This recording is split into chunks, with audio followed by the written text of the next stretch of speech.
Douceur cactus.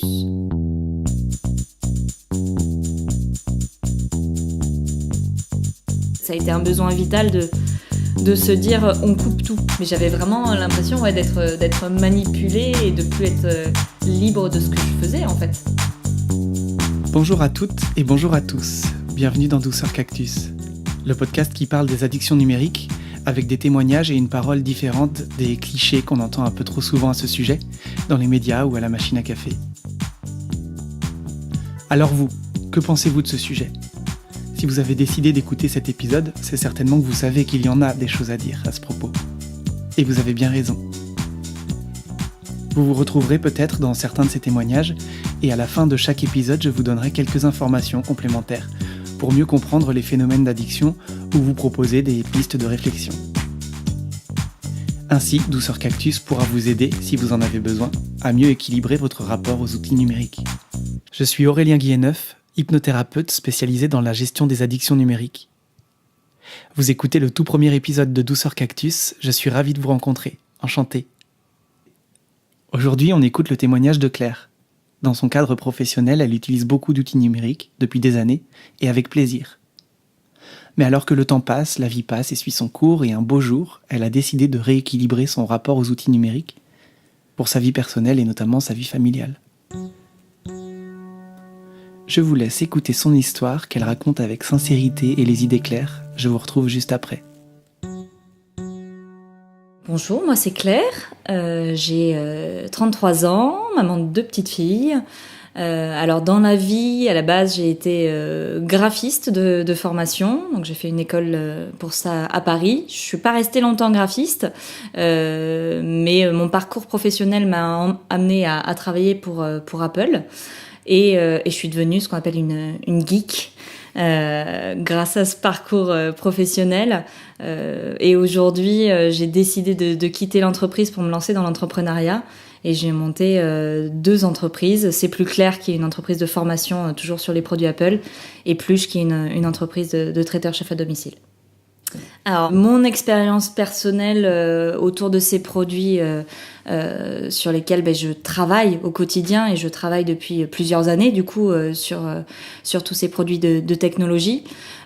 Bizarrement, quand j'étais formatrice en Apple Store, j'ai pas ressenti une intrusion profonde dans ma vie de ces appareils-là.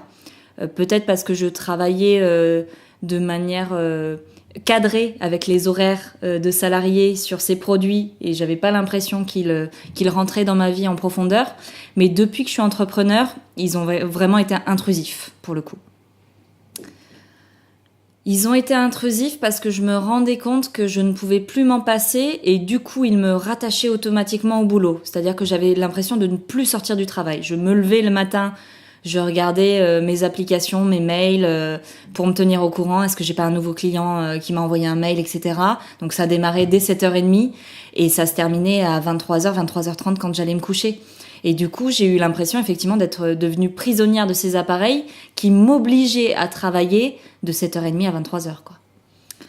Ce qui me plaît dans cette technologie, c'est que je peux tout faire avec. Et je ne suis plus dépendante d'un appareil en particulier, que ce soit mon smartphone, ma tablette ou mon ordinateur. Sur ces 3 appareils-là, je peux gérer mes entreprises de A à Z. Donc il y a pas de limite, il y a pas de limite géographique non plus.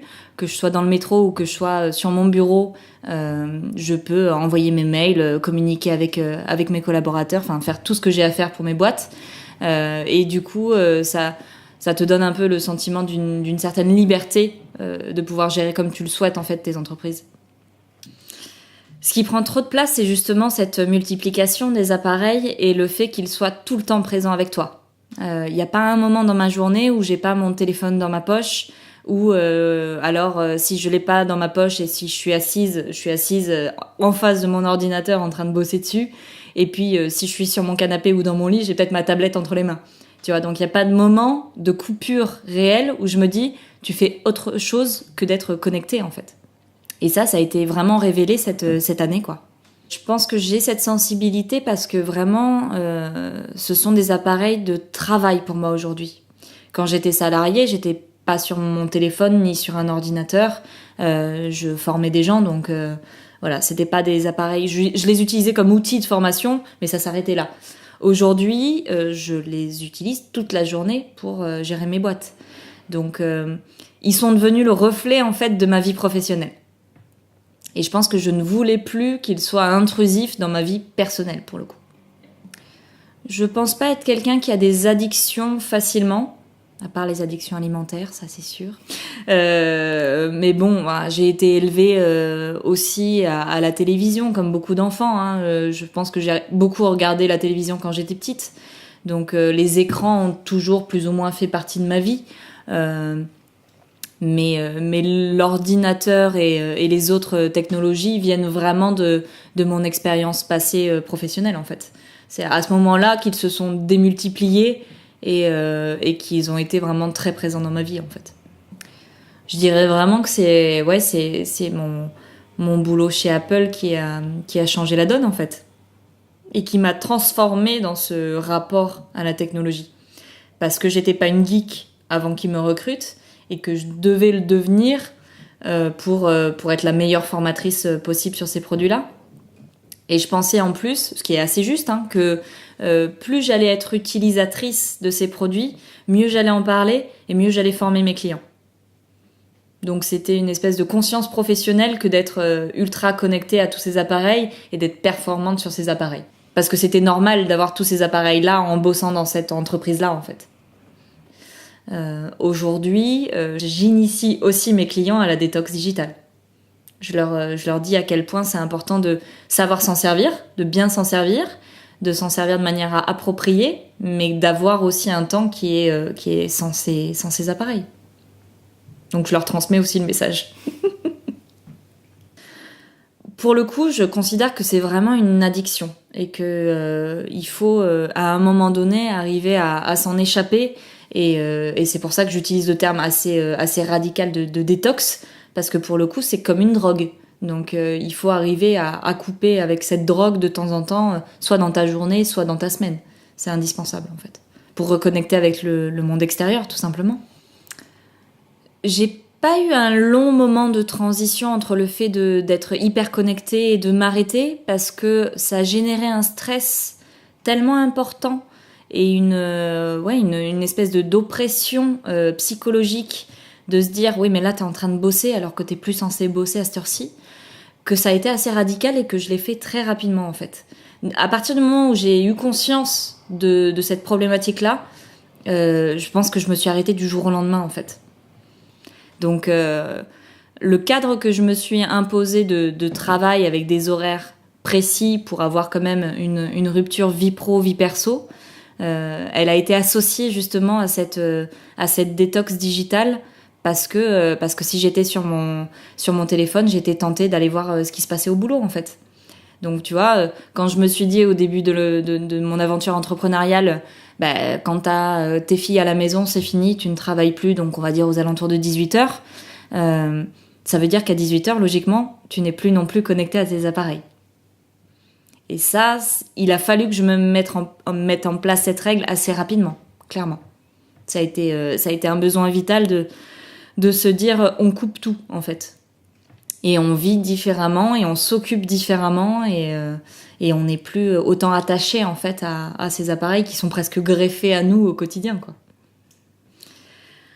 Alors je respecte pas toujours clairement, il y a des petites pauses à 18h où je m'accorde une émission sur la tablette et puis voilà, c'est mon petit moment de détente aussi. Mais clairement je le vois comparé aux autres membres de ma famille qui sont aussi très connectés. Quand je suis à table sans mon smartphone, ce qui est pas leur cas. Et je ressens vraiment le besoin de me dire non, c'est un moment de partage en famille. On regarde peut-être une émission à la télé, ok, mais je n'ai pas mon téléphone accessible pour regarder si j'ai pas une notification Facebook ou un nouveau mail, quoi. Et même au contraire, j'étais plutôt moi dans la critique des autres membres de la famille en leur disant on est à table, vous pouvez décrocher de votre smartphone. Ils ont été aussi en fait le révélateur de cette hyperconnexion et de me dire on n'est plus liés en fait, on ne se parle plus, chacun est sur son téléphone à vérifier ses réseaux sociaux et il n'y a pas d'échange quoi, c'est triste, C'est hyper triste. Je leur ai même proposé de faire une boîte de collecte des smartphones pour qu'ils le mettent dedans à table avant de passer à table, tu vois, le soir. Pour leur faire prendre conscience à eux aussi qu'on était arrivé à un point extrême, en fait. Et que ça gênait à la communication, tout bêtement. Je suis pas sûre que mon entourage ait vraiment réalisé le côté radical de ma démarche. Pour autant, j'essaye aussi de leur montrer l'exemple aujourd'hui. C'est-à-dire que le week-end, je n'ai pas ma montre connectée autour de mon poignet. Mon téléphone, il est posé dans ma chambre et je le regarde le moins possible.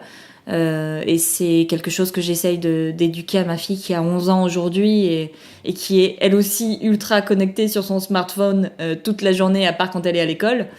Là, aujourd'hui, elle en est arrivée à un point où elle aussi, elle a besoin de cette détox digitale, quoi. Donc oui, je pense que ma démarche, elle est plus dans le sens de montrer l'exemple à mon entourage que voilà, de leur expliquer pourquoi moi, profondément, je l'ai fait.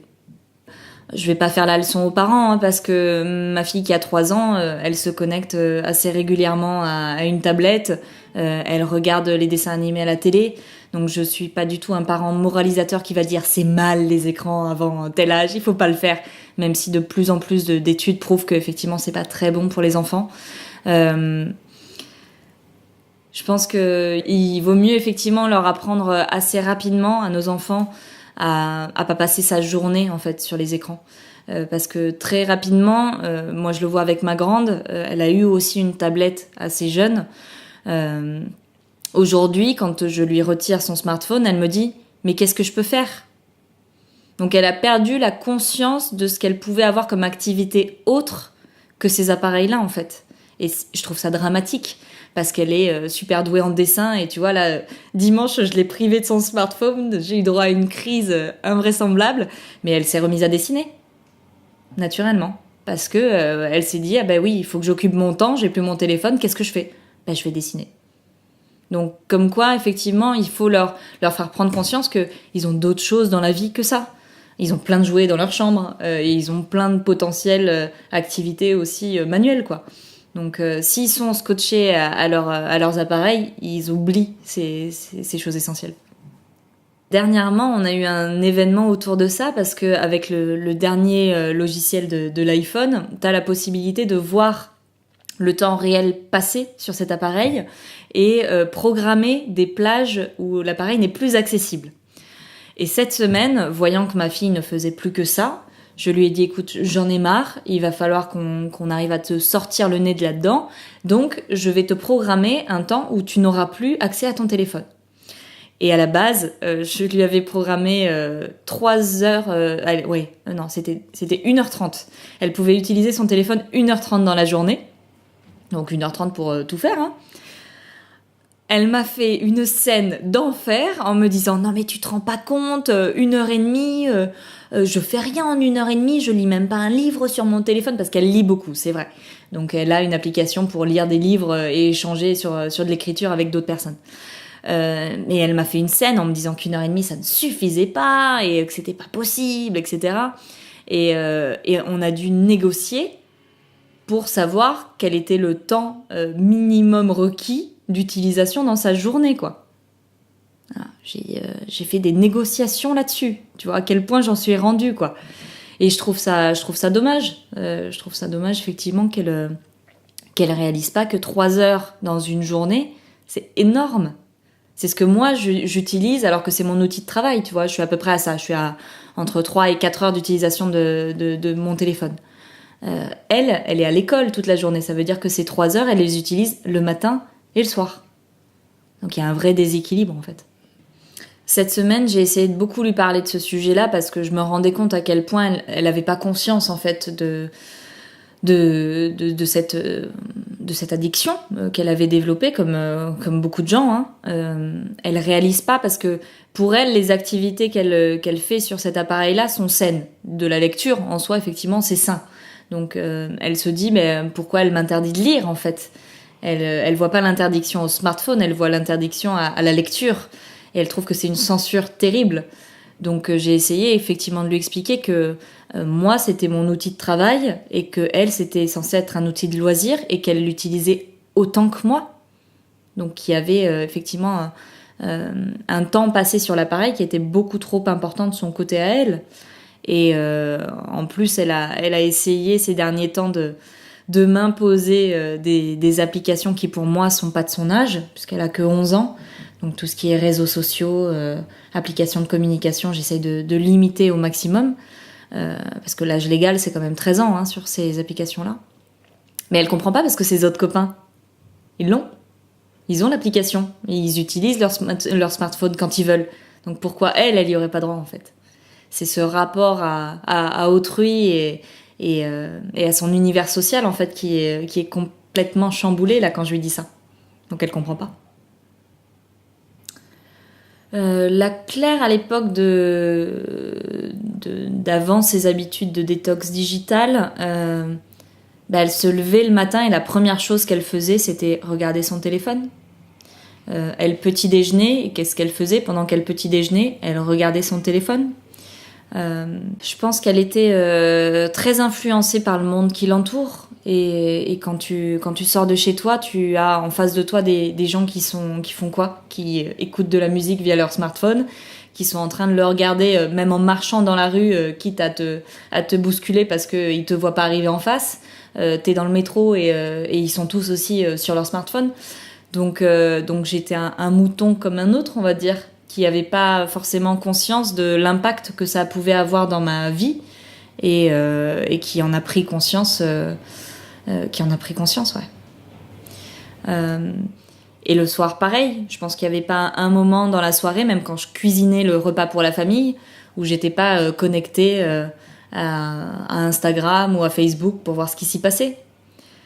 Donc il y avait plus de vie du moment présent avec l'activité que j'étais en train de faire et profiter de ce moment-là et se poser et peut-être réfléchir à d'autres choses à ce moment-là. Tu vois, quand tu petit déjeunes le matin, c'est un moment qui est juste stratégique dans ta journée pour savoir ce que tu vas faire, ce que tu vas mettre en place, etc.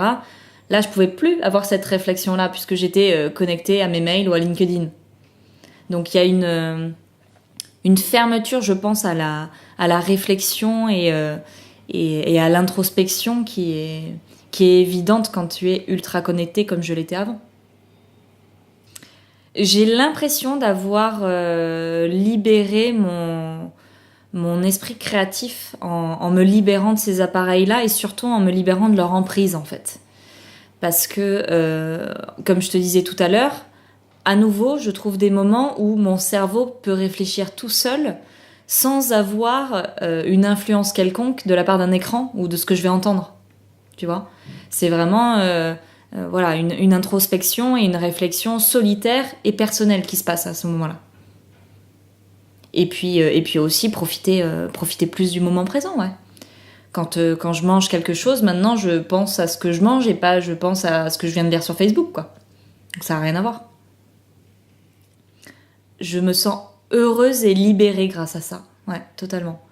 Parce que j'ai l'impression de m'être libérée d'un poids, clairement, et d'une emprise. J'ai l'impression de parler d'un être humain quand je dis ça, mais j'avais vraiment l'impression d'être manipulée et de plus être libre de ce que je faisais, en fait. C'était devenu un réflexe d'avoir un téléphone dans la main ou un écran sous les yeux, et là, c'est plus le cas et ça fait du bien.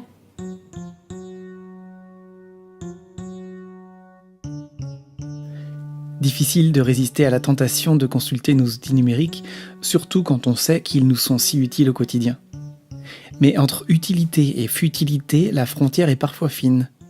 Et d'ailleurs, c'est un sujet paradoxal puisque ce sont les mêmes outils qu'on peut utiliser pour travailler, trouver de l'information, partager de l'information, s'exprimer, créer, échanger, s'évader, mais aussi pour passer le temps sans but précis, pour éviter de s'ennuyer. La bonne nouvelle, c'est que résister à la tentation est en réalité beaucoup plus facile qu'on le pense, en faisant le choix et l'action de placer les technologies hors de portée ou d'usage à des moments bien précis. Prendre de nouvelles habitudes, le réflexe de déconnecter pour mieux reconnecter de temps en temps. Par exemple, comme Claire, on peut utiliser les limitations de temps d'utilisation qui sont installées dans les téléphones ou les applications, en se demandant quelle est la durée maximale que j'aimerais ne pas dépasser. Ou bien simplement charger son téléphone hors de la chambre la nuit pour éviter la tentation de se tourner vers l'écran quand on s'endort ou quand on n'y parvient pas. Prendre le réflexe de ne plus poser son téléphone sur la table pendant une réunion ou un dîner, même face cachée.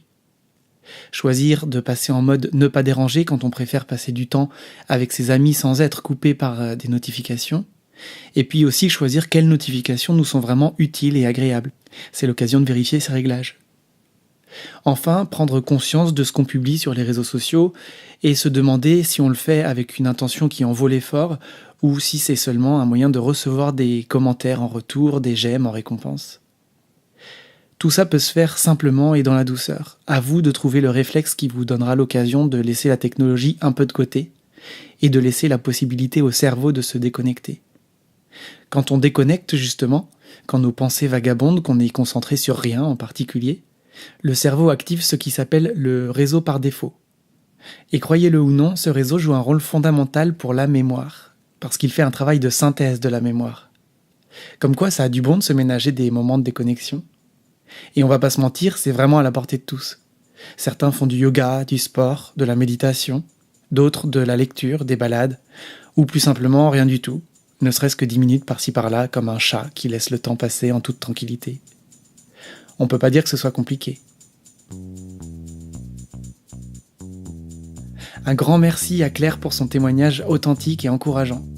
Elle a été la première à répondre présente pour raconter son histoire, et c'est donc la première personne que j'ai interrogée pour Douceur Cactus. J'espère que cet épisode vous a plu, car il y en aura d'autres. Tous différents, bien évidemment.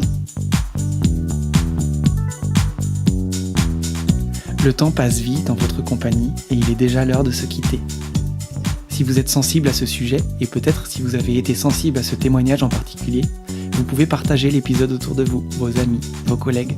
Pourquoi pas cette personne bien précise à qui vous pensez quand on vous dit addiction digitale. Je fais ce podcast pour ouvrir le plus d'esprit possible sur ce qu'il y a de bon et de moins bon à propos des outils numériques. Alors autant passer le message. Merci pour votre soutien.